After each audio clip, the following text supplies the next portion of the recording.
Audi has updated the RS Q8 for the upcoming model year. And the biggest upgrade comes in the form of a new top-of-the-line performance variant.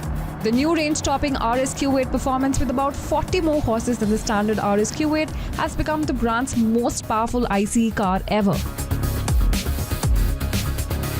The 4-litre turbocharged V8 in the RS Q8 facelift churns out 592 horsepower and 800 Nm of torque, the same output as its predecessor.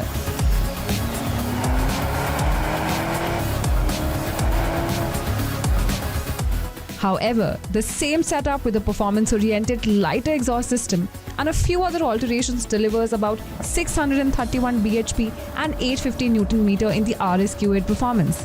With a higher power output, Audi was successful in shaving off 0.2 seconds from its 0 to 100 kmph time, bringing it down to 3.6 seconds.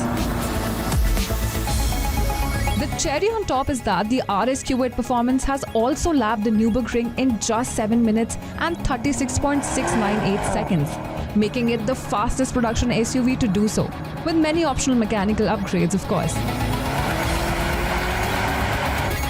On the cosmetic front, the RS Q8 receives styling cues in line with the updated Q8. It gains a revised single-frame grille with octagonal design elements along with revised matrix LED headlamps. The bumpers have also been tweaked and it comes with a 22-inch alloy wheels as standard, although 23-inch wheels are available as an option.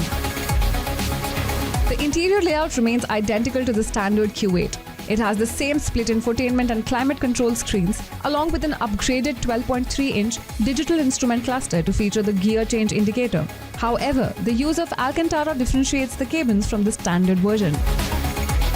Both versions of the RS Q8 come with adaptive air suspension sport with controlled damping. All-wheel steering and high-torque electric spindle drive is standard. Customers can also opt for many optional extras such as the electromechanical active roll stabilization system, Quattro Sport differential and the RS ceramic braking system, which comes as standard on the performance variant.